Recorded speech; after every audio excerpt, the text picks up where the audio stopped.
Hey everyone, ready for today's story? Sea Adventures? The late afternoon sun spilled gold across the narrow coastal road as Henry eased the old Ford F-150 into a sandy turnout above the bay. The truck groaned softly as it came to rest, its body streaked with the patina of years, but the gleam on its hood still caught the light like a promise. Henry gave the dashboard a gentle pat, as though the vehicle were an old friend who had once again delivered them safely. Margaret leaned forward in the passenger seat, eyes squinting against the glow. "Smell that, Henry?" He inhaled, and the scent was undeniable. Salt, seaweed, the faint tang of fish from the harbor below. "Smells like the ocean's waiting for us," he said, smiling. From the back seat, Buddy gave a sharp bark and leapt to the window, his nose pressed against the glass. The golden retriever's tail wagged furiously as he whined, eager to be set loose. All right, Henry chuckled. "We're here." They climbed out, the crunch of sand and gravel underfoot. The wind carried the cry of gulls and the low rumble of waves breaking against rocks. Below them stretched the bay, a small crescent-shaped harbor lined with weather-beaten docks and rusted pilings where fishing boats rocked lazily in their berths. But one vessel stood apart. A modest white and blue cabin cruiser, its hull gleaming despite its years, sat moored at the far pier. On its deck, a man in a wide-brimmed hat bent over a spread of yellowed papers. Beside him, a woman adjusted a coil of rope with the easy grace of someone who had lived her life on the water. Henry whistled low. "Now that's a sight." Margaret shaded her eyes. "Looks like they're waiting for someone." Buddy, however, didn't hesitate. He bolted down the sandy slope, ears flapping, paws kicking up dust. By the time Henry and Margaret followed, the dog was already sniffing at the stranger's boots, tail wagging as though he'd discovered long-lost kin. The man straightened, startled at first, then broke into a warm grin. "Well now, who's this salty old sailor?" He crouched to scratch Buddy behind the ears. Got the look of a deckhand about him. Henry reached the dock slightly winded and tipped his cap. "Sorry about that. He doesn't wait for introductions." "No need for apologies," the man said. His voice carried the rough cadence of the coast, each word weathered by years of sea air. "Name's Thomas. This here's my wife, Allison." He gestured to the woman who now stood smiling with hands on her hips. "And this," he spread his arms to the boat, "is Sea Whisper, our home and our curse." Margaret tilted her head. "Curse?" Allison laughed softly. "Only because it's driven him half mad these past months." She nodded at the stack of papers on the deck. "Maps, charts, clippings. He's been chasing a ghost." Henry raised a brow. "A ghost?" Thomas's grin widened, but there was something fierce in his eyes. He tapped the brittle parchment laid before him. "Not a ghost, friend. A ship, an old Spanish galleon that went down off this coast nearly 4 centuries ago. Carried porcelain from the East, silver from the New World, gifts for a king. Most call it a sailor's tale, but I've seen the archives, the logs. I know it's out there." Buddy barked as if to second the claim. Henry glanced at Margaret, who met his gaze with the kind of look that said, "Well, here we go again." Adventures had a way of finding them lately, or perhaps they had finally opened themselves to finding adventures. "What brings you folks to our end of the world?" Allison asked kindly. "Just passing through," Henry said. "Taking the truck along the coast, stretching the legs. Thought we'd walk the beach before finding a place to turn in for the night." Margaret smiled. "Seems we stumbled into something bigger than a stroll." Thomas slapped the side of the boat with a weathered palm. "Maybe it's no accident. The sea has a way of putting the right souls in your path. You look like people who know what it means to chase after something that feels lost." Henry didn't argue. He thought of the years gone by, the aches he used to carry before Buddy led him to that strange meadow that had changed everything. He thought of Margaret, her laughter brighter now than it had been in decades. Perhaps Thomas was right. The sea knew when to call. The F-150 sat at the top of the slope, visible from the pier, its silhouette framed against the setting sun. The sight of it comforted Henry. It was their tether to land, their anchor. He imagined Buddy sprawled across its hood like a proud guardian, though for now the dog was clearly choosing new loyalties at Thomas's feet. Allison dusted her hands and stepped forward. "You know, if you're not in a hurry, we could use another set of eyes and ears." She bent to rub Buddy's head. "Or 4. Margaret hesitated. You're looking for a shipwreck. Isn't that dangerous? Thomas chuckled, low and steady. Only if you dive blind. We've got equipment, a sonar, a little ROV that can swim where we can't. I'm not chasing treasure with a snorkel and a dream. I'm chasing history, but I'd be lying if I said I didn't hope for a glimmer of silver down there. The words hung in the air, sweet as salt spray. Henry turned to Margaret. She stood close, her eyes reflecting both caution and curiosity. The last few months had taught them to embrace the unexpected. Perhaps the sea was offering its own meadow now, its own strange clearing full of light and possibility. Well, Henry said finally, his grin spreading, I reckon we've come this far. Wouldn't want to disappoint Buddy. He looks ready to captain the whole affair. Buddy barked once, sharp and decisive, decision made. The sun slipped lower, painting the bay in copper and rose.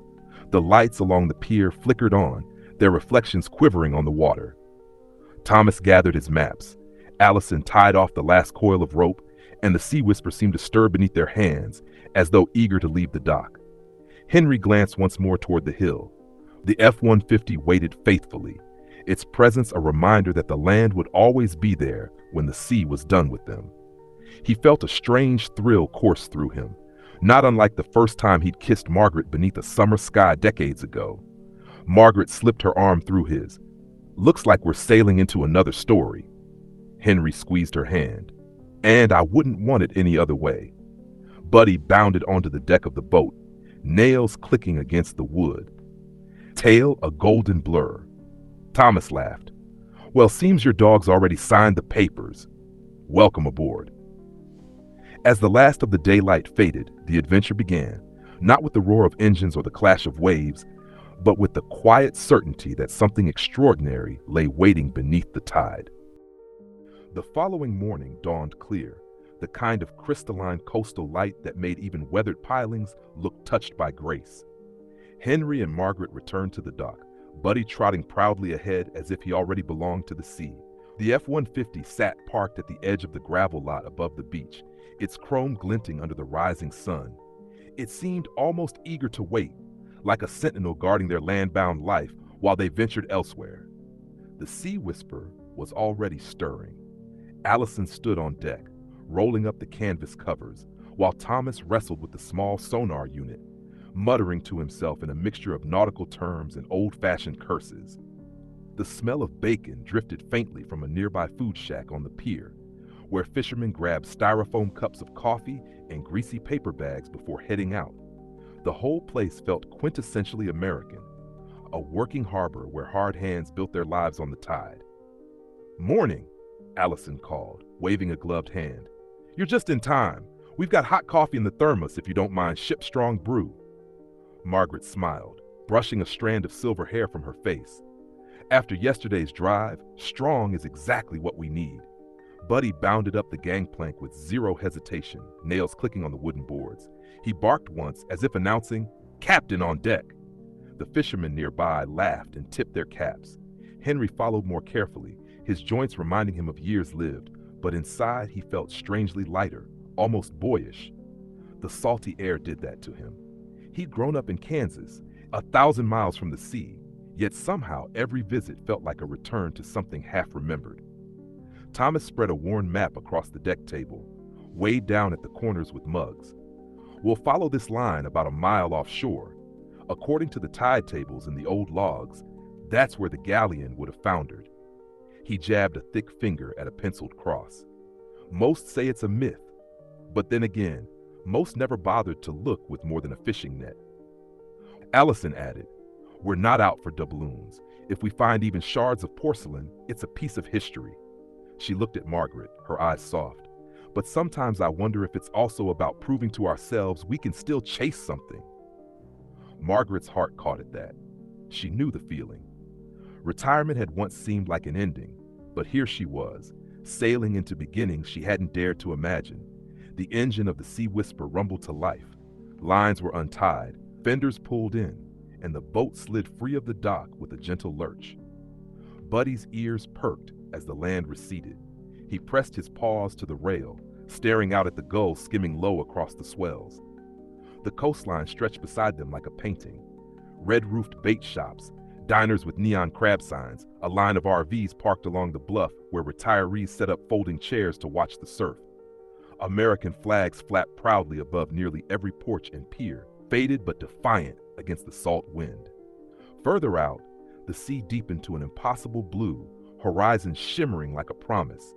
Henry leaned beside Margaret at the bow, their shoulders touching. "Reminds me of those road trips we used to take along Route 66, he said. "Except this road moves under us." Margaret chuckled. "And Buddy doesn't need to hang his head out the window this time." The dog barked as if agreeing. Hours slipped by in rhythm with the waves.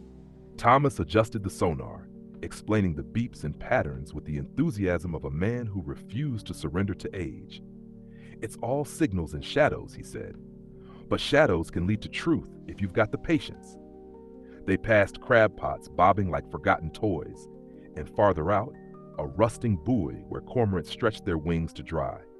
Allison passed around sandwiches wrapped in wax paper, ham, cheese, and pickles, simple fare that tasted better for being eaten at sea. The air grew cooler as clouds drifted in, shading the water steel gray. Buddy settled at Margaret's feet, head resting against her sneakers, lulled by the steady hum of the engine. Then Thomas stiffened. "There!" He tapped the monitor. A faint shape ghosted across the sonar screen, long and narrow, like the shadow of a giant sleeping beneath the waves. The boat slowed. Henry and Margaret peered over the side, though the water revealed nothing but shifting light. Still, something in their chests tightened with the sense of standing on the edge of a story. Allison fetched the ROV, a small remotely operated submersible, no bigger than a cooler. Its tether curled across the deck like a serpent as Thomas lowered it gently into the sea. The screen flickered to life, showing murky depths. Minutes crawled. The camera drifted past waving kelp, startled fish, and a seabed rippled with sand. Then a curve of timber, dark with centuries. A scatter of broken pottery gleamed faintly in the camera's light. Margaret clasped Henry's arm. "Oh my, by God," Thomas whispered, voice trembling. "There she is, 400 years, and she waited for us." The footage lingered on a cracked porcelain bowl, its blue glaze still visible despite the silt. History had indeed been sleeping here, waiting for eyes willing to see. They cheered softly, even Buddy, who barked at the flickering screen as though he too grasped the significance. For a while they said little, content to watch the past reveal itself piece by piece. The world above was ordinary, gulls, waves, distant motorboats. But below, in silence and shadow, a forgotten tale breathed again. As the sun dipped westward, Thomas retrieved the ROV, his hands shaking with both age and elation. "We'll mark the coordinates," he said. "There's more to find, but this is enough to know the legends weren't just wind." The Sea Whisper turned back toward the harbor. The coastline grew clearer, neon signs flickering to life against twilight. Henry could already see the F-150 glinting on the bluff, faithful and waiting. Margaret leaned against him, her voice hushed but strong. "We thought we'd left adventure behind us, but maybe adventure was waiting for us all along." Henry kissed her hair, salt on his lips. "The sea, the road, they're the same. They just keep offering second chances if you're willing to take them." Buddy barked once more as the dock neared, tail sweeping like a metronome of joy. And in that moment, surrounded by salt and dusk and the hum of life renewed, Henry felt as though the tide itself had welcomed them into a story still unfolding. The following day broke rougher. The sky was patched with gray, the wind sharper, carrying with it the smell of storms far offshore. Yet the harbor bustled as always, fishermen loading bait, teenagers casting lines from the pier, gulls shrieking for scraps. Henry and Margaret arrived in the F-150 just after sunrise. The old truck rattled down the gravel road, loyal as ever, Buddy's nose pressed against the window. When they parked above the docks, Buddy bounded out, ears flopping, racing ahead as if he'd already signed on as a crewman. On the Sea Whisper, Thomas was already at work. His wide-brimmed hat tugged low. He wrestled with coils of rope and muttered in the guttural rhythm of a man raised by tide and timber. "Morning, landfolk," he called as Henry and Margaret stepped aboard. His voice was a growl softened by salt air. "Sea's got a different face today. Don't let her fool you. Looks calm near shore, but out yonder she's restless as a widow's heart." Allison, standing by the galley hatch, rolled her eyes affectionately. "Don't mind him. He sees omens in every gull that flies crooked. Thomas shot her a grin, teeth flashing white against his weathered beard. And I've lived this long because I listened. See'll take a man quick if he thinks she's just blue water and sunshine. No, she's got moods, like a woman scorned, and today she's brooding. Henry chuckled, shaking his head. You've got a way with words, Thomas. Words? Thomas barked a laugh. These aren't words, friend. They're warnings dressed polite. You ride her waves. You best respect her temper. Buddy wagged his tail as if agreeing, then scampered to the bow, staring at the restless horizon. The Sea Whisper pulled free from the dock, her engine rumbling like an old workhorse eager for the open. The coastline slipped behind, clapboard houses and neon diner signs shrinking until only the lighthouse remained, its white tower braced against the wind. As they headed out, Thomas stood at the wheel, legs braced wide, speaking half to himself and half to the sea. Easy now, girl, steady as she goes. You've carried us this far, don't be turning fickle. Margaret whispered to Allison. Does he always talk to the boat? Allison smiled. Only when he thinks she's listening, which is always. The sonar crackled to life once more. Shapes ghosted across the screen, kelp beds, rock shelves, then emptiness. Hours passed in a rhythm of engine hum and wave slap. Henry and Margaret shared sandwiches from a cooler, Buddy crunching happily on biscuits Allison had tucked in. By afternoon, the sea heaved heavier, swells rising like slow beasts. Thomas's voice grew louder, carried by wind. She's stirring now. Feel that roll? That's her belly turning. Means we're close to something. Reef or wreck, we'll soon know. Margaret clutched the rail as a spray of salt misted her face. Do you really think we'll find more today? Thomas's eyes gleamed. Mark me words, lass. A wreck don't vanish. She leaves bones scattered, like a whale upon the beach. Yesterday we kissed her shadow. Today, maybe we touch her ribs. He throttled back the engine, eyes on the sonar. A long pause stretched, broken only by the gulls. Then, another flicker on the screen. Longer, clearer. There she blows, Thomas muttered, reverent. That's timber, straight as a yardarm, a hull split, buried but breathing yet. The ROV went down again, camera blinking into the deep. They watched as kelp waved like banners in a current, and then wood beams, half swallowed by sand. Tangled among them, the shape of a chest, iron straps corroded but still visible. Allison gasped. Tom, is that? Thomas breathed, gripping the console with knotted hands. That's no fish crate. That's a coffer from her belly. Lord above, she's talking to us. Buddy barked sharply, as if to echo the excitement. His tail whipped so hard it rattled against the deckboards. For a long moment, none of them moved, as if afraid even breath might break the spell. Then Thomas let out a booming laugh that rolled louder than the sea. By thunder, she's real! All the fools back in town said old Thomas was chasing mist. But here she lies. 400 years of silence, and we're the first to hear her whisper. Henry's heart pounded, not just with the discovery, but with the energy surging in the air. Margaret clutched his arm, her eyes wide with awe. For both of them, this wasn't about silver or porcelain. It was about being alive enough to witness something eternal.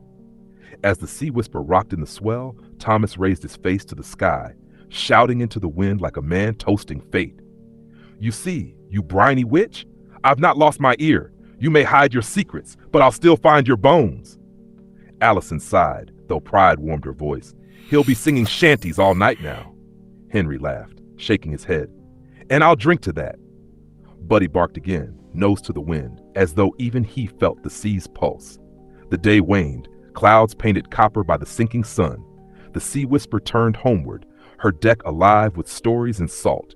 Behind them in the depths, the galleon rested still, but no longer forgotten, and above, on the bluff beyond the harbor, the F-150 gleamed faintly in the fading light, waiting patiently, like a friend who knew the land would always welcome them back. By the time the storm broke apart and the sky began to clear, the Sea Whisper was crawling back toward the coast. The golden streaks of late afternoon sun cracked through the heavy clouds, gilding the edges of waves and painting the ocean in fire and silver. Thomas grinned like a boy who had just bested the devil himself.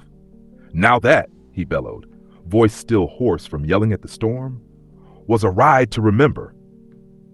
Margaret leaned into Henry, catching her breath.